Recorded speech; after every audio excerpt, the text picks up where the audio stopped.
Umar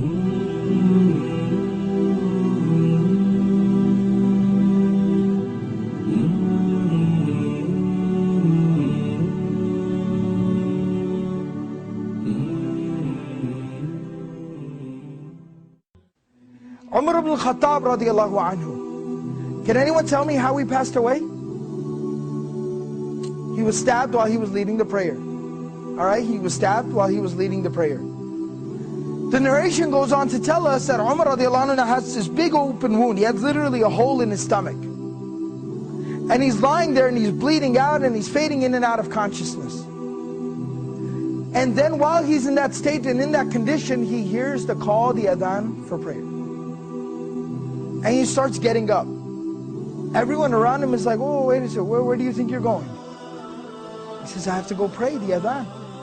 I have to go and pray, it's the adhan. And he said, you're dying. You have a hole in your stomach. What do you mean you're going to go pray? And he says that, I remember the Prophet ﷺ telling me that there's no deen for the one who doesn't pray. That the salah is like the head and the body. I have to go and pray.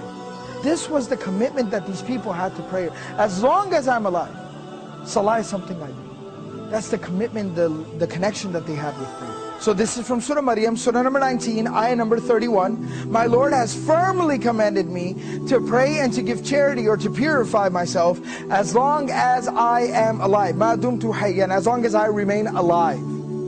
This is a statement of Isa alayhi salam. This is a very powerful reminder about our approach to prayer and how we approach prayer and how we perceive and think and how we implement prayer in our lives. You see, we're supposed to pray, it's saying, as long as I am alive.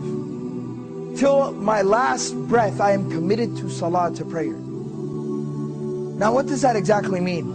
It means no matter what comes up, prayer is something that I will hold on to till my last breath. I will concern myself with till death. And the Prophet ﷺ demonstrated this. He lived this. Now this isn't just theory, this isn't something just fancy to say. It's not just a fancy slogan. The Prophet ﷺ lived it. You know, about a week before the passing of the Prophet ﷺ, he fell very ill. He became ill. And the Prophet ﷺ was incapable of standing up and even walking on his own. Very soon after. So the Prophet ﷺ, what he did, Prophet ﷺ would send for two Sahaba, they would come to his home and they would carry him, he'd put his arms around their shoulders and they would literally carry him to the prayer like this. But he'd still go for prayer in this condition. He'd still go to pray like this. Teaching us, prayer is something we do till our last breath.